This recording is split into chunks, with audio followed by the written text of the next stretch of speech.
I've seen no good people turn their heads each day, so satisfied I'm on my way.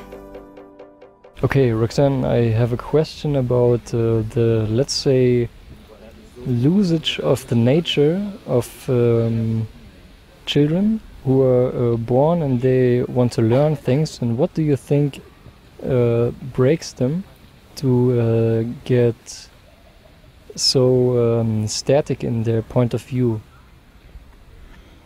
Well, children from an early age are not introduced to science or technology or how we relate to one another or nature. Children are given arbitrary, artificial notions. They're given fairy tales. They're given, especially women, little girls, they're given notions of romanticism and somebody coming to take care of them, you know, the prince and the princess, and they're given so many artificial things that they pump in their heads the Mickey Mouse Club, and after they fill their heads with all these lies, then they expect them to think critically. They have no way of thinking critically. So it's really detrimental. Kids want to know everything. They want to know how trees grow and how things work, and just like little boys want to know about mechanics and trucks and things, little girls want to know that too. Instead they're given dolls that are inanimate objects, you know, when little boys get trains. So they have a different start from the very beginning. Their patterns are different from the very beginning, what they're able to explore, which is detrimental to women more so. So men become more inventive, not because they're men and women can't do that. It's just that their range is less when they're very young, what they can explore and what they can do. So it's very hard to take kids after they've already been indoctrinated.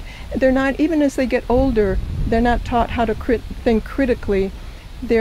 Everything is segmented. Science is one discipline and the arts is another discipline, and they're not taught how they interact with one another and how they're similar.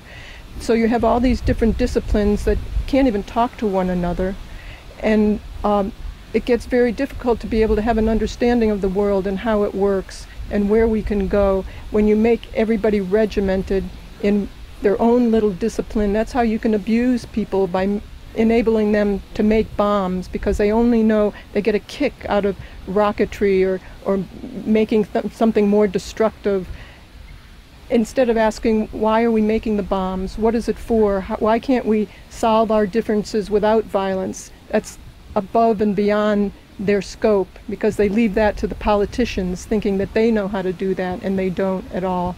So from the very beginning, you're given nonsense, and it carries through to the rest of education. You're taught to be a cog in the wheel without being able to think. So all you do is get a job. And even after you retire, it's very difficult for people. Most of them just die because they have no other interests. They can't afford to dream. You know that saying, they dare not dream, because they can't do the things they want to do because they don't have the money to do that. So the monetary system flattens things out tremendously. Yeah, for sure. So one of the major problems seems to be that everybody takes his experiences and says that this is right, and he combines it to the things that he was told. But many things of these stories and so on were lies, just like Santa Claus. Yeah. Right. And so you have you believe in some kind of magic, but this is some kind of a manipulation. So it primes children, especially little girls, to go into mysticism and metaphysics instead of understanding the nature of the world, how things work. You know, how we behave the way they do, how we behave the way we do.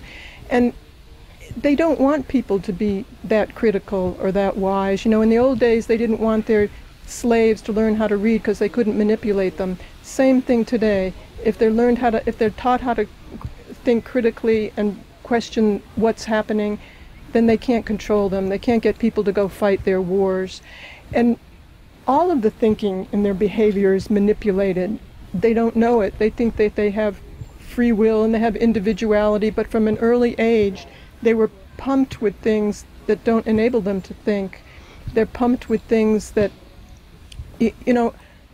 the whole system is created, and the values and behavior of the system is generated by just a few, those people in position of differential advantage that have the money to bribe and persuade politicians to make laws in their own self-interest.